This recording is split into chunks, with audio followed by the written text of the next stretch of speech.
Representative Wade. Thank you, Mr. Speaker. I'd just like to make a comment on our brother Rob Briley's talk that he just made. I know a lot of times as politicians we are so quick to criticize basically for political reasons.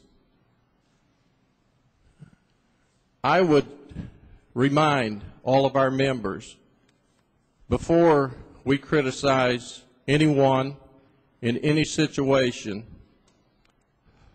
let us go back to a scripture that says, "He who is without sin, let him cast the first stone." Thank you so much. Thank you.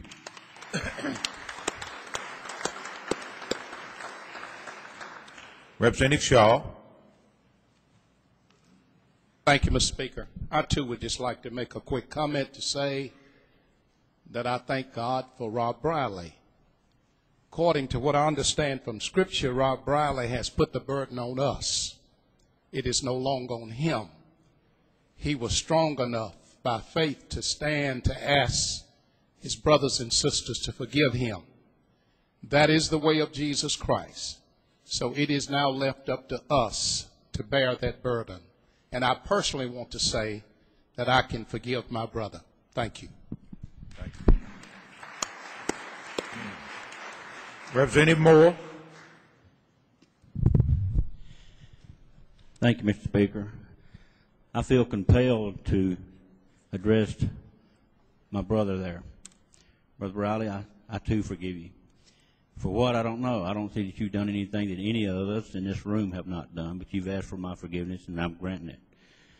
And I certainly appreciate the fact that you stood before us and asked forgiveness.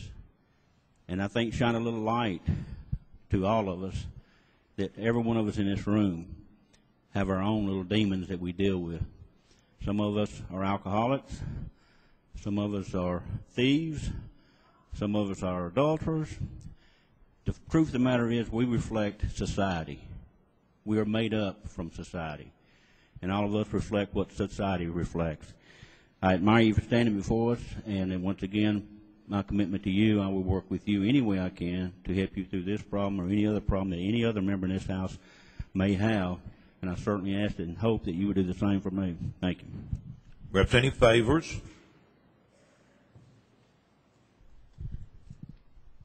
Thank you, Mr. Chairman. I'd just like to say that Representative Briley, I can understand what you have been experiencing because of family members who have been alcoholics. And also, as a health professional, I have had to provide health care for people. Many times I'd get so frustrated, not understanding why they would relapse. And then I would see others who went on to become ministers, who went on to become just really great citizens in this state of Tennessee. And as a healthcare professional also, we here in the legislature will be dealing with issues of allocating funds for drug and alcoholic rehabilitation. And I would hope that we would take a different approach to this that we have in the past. Alcoholism is a disease, just as hypertension, cancer, heart disease. So we should think of that in that term. Thank you, Mr. Speaker. Thank you. Any other personal orders? Representative Overby. Thank you, Mr. Speaker. To the gentleman from Davidson County, I would say what you did took great courage, and I respect that.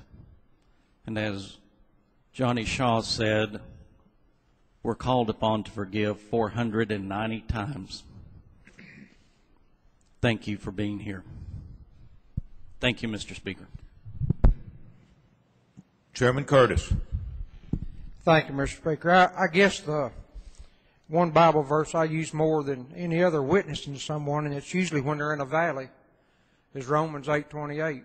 All things work to the good of all things work to the good for those that love the Lord and are called according to His purpose. And ultimately what that means is no matter what happens to you, no matter how terrible it is, God can make something good come out of that. There's not a person sitting in the sound of my voice, not just in this room, in the sound of my voice, that's not done something in their lives that they're ashamed of. And every single one of us is going to do something again that we're going to be ashamed of. And God will forgive us if we're sincere when we ask Him to forgive us. But you think of the worst day of your life. Every one of you, I challenge you to think the worst thing that ever happened to you. You're beyond it right now, or you wouldn't be looking back at it. And I don't care how bad it is, God can make something good come of it. And you need to draw comfort from that. Everyone knows that I'm telling you the truth. And the gentleman from Davidson County, I love you. I've been praying for you, and I know the rest of this body has. And God will forgive you. It's yet to be determined how man's going to do. But God will forgive you. Your body may never forgive you, but I believe the rest of us are going to forgive you too. Thank you. Any other personal orders? I'm just going to make note of one thing, and Rob mentioned the video that he's not proud of. Ladies and gentlemen, all of us saw him grimacing. I happen to know that Rob's right arm was severely broken before any of that took place.